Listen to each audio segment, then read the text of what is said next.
Right, Rory. So we did mainly just two things I want to cover in this little video from what we did a little while ago there. So number one was the Hey Joe chord progression. So as I said, it's a good one because all five of the important major shapes are in it, one right after the other. So it's just a really good song to learn on. But number one, have a good listen to the song, particularly the solo around halfway through was great.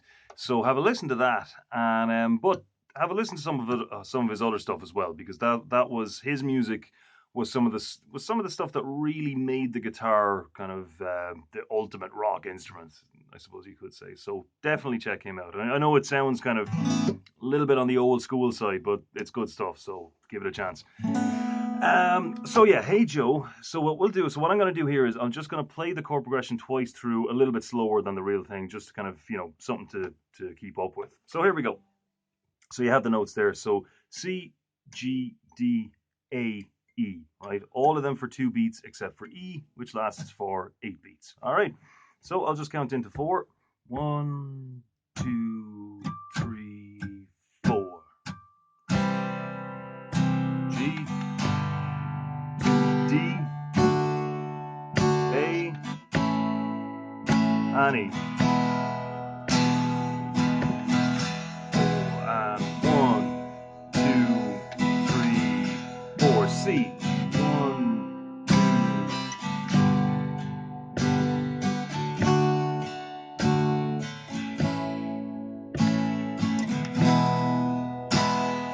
3, 4. And 1, 2, 4. Okay, so that's that. So just play along with that a few times. Just see if you can keep up with it. And the main thing is, so we talked a lot about how to get from one chord to the next nice and quick. Okay, so that's very important. But if you're still not quite getting there in time, don't worry too much about the chords being perfect, right? Worry about keeping the rhythm going, sort of, so staying with me in that little bit there. Just kind of, if the chord isn't quite there, it doesn't matter, just strum it anyway. If it's kind of only halfway there it is. A little bit of air between the chords. Obviously, you want to close those gaps, but that's not nearly as big a problem as an interrupted rhythm. Okay, you can't have that. The rhythm has got to, if the rhythm doesn't keep chugging along, then it's not rhythm. You know what I mean? So, okay, so then the other thing was that little bit of pentatonic stuff, specifically the pick, hammer, pull technique, right? I don't know if that's what it's actually called, but that's what I'm calling it. So it's so all it is just pick, hammer on, and pull off. Okay.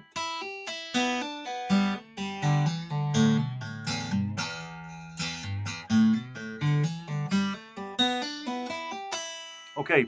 Now with this kind of stuff, you want to be fairly hard on your hands with this, right? You want to, like, so you're really kind of snapping down on the string, dragging out of them. So it's very tough on your fingers, and it should be, okay. And that's not a bad thing, if you're wondering, is this supposed to hurt that much?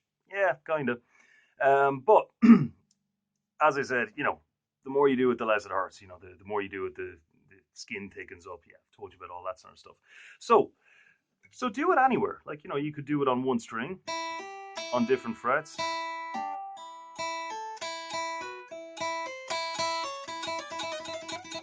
Wherever you want to go. But try doing the pentatonic with it as well. So, and do it nice and steady. So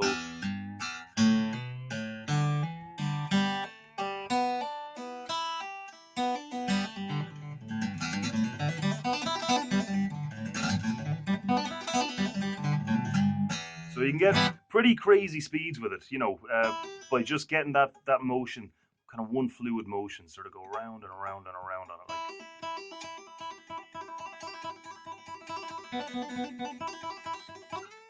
Okay, but just now, what's more important than speed for the moment, when you're, sort of getting used to the technique, is being steady about it. Okay, so for example, when you're going down through the pentatonic, it shouldn't sound like this.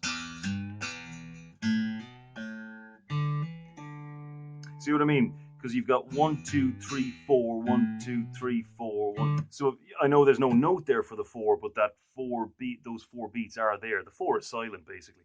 It's not like that. Not that there's nothing wrong with that, but there's an important difference between that and what we're doing. What we're doing is triplets, okay? So just 1, 2, 3, 1, 2, 3, 1, 2, 3. Not 1, 2, 3, 4, 1, 2, 3, 4, 1, 2. Okay, that's an important difference. So it's like this. 1, 2, 3, 1, 2, 3, 1, 2, 3, 1, 2, 3. So see if you can get all the way up and all the way down. All the way up and all the way down with those, okay? And don't forget as well, the usual way. And same again with that. What you don't want is this. You know, those gaps between the strings. If that's happening, that just means you're doing the 2 notes on each string too quickly, one after the next, right? So if you go like this quickly, then that's going to put a lot of pressure on you to get to the next string really fast, right? So just slow that down. Now they're all even. That's what you want. So once you get used to doing it that way, then you take this up, the speed of this up, nice and gradually, little bit by bit, faster, faster, faster, but gradually. Don't make any big jumps. All right, we'll leave it at that. Talk to you next time.